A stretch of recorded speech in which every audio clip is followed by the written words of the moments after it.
So the next thing to maybe talk about is the testing and feedback. That was one that really helped me in figuring out what was working, what wasn't, what people were getting out of my music. So maybe talk about that for us. Yeah. Most artists create in a vacuum. In other words, they sit in their rooms, they sit in their own bubbles, they sit in their own headspace, and they create, as I pointed out earlier, and then they just kind of pump it out there and they just hope that it's going to work.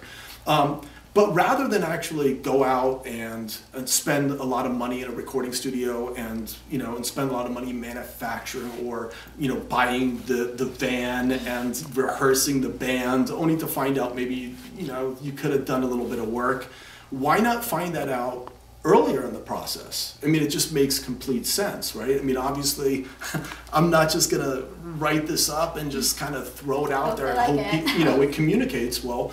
I was testing this out on my audience for years before deciding to publish it, obviously. So that's kind of the concept behind that. Right. And some of the methods that you can use to do that would be, we can use internet, and we can also use sort of live performances as well. You want me to talk about that?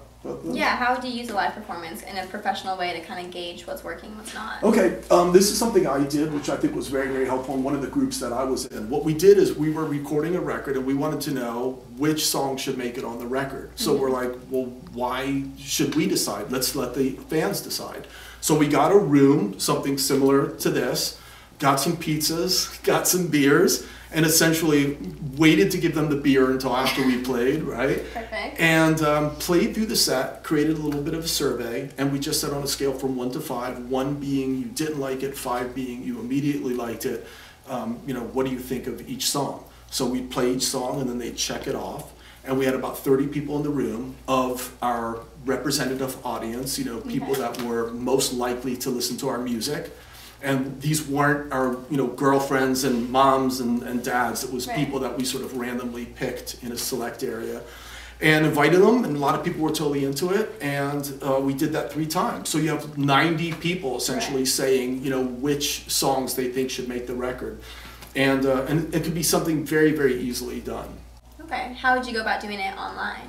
Online, there's a couple different survey services you can use, like SurveyMonkey is one of them. You create a questionnaire that asks very clear questions, very simple questions, and you can email them out to your fan base. You can search different social networks to try to find people that are most likely to like your music, and then ask them to participate.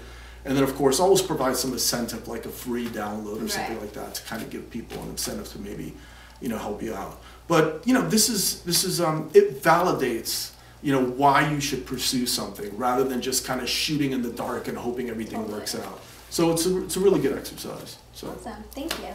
So what we're going to do next, you guys, I believe we're going to talk about SMART goals in the next segment. So definitely make sure to hang out and see you then.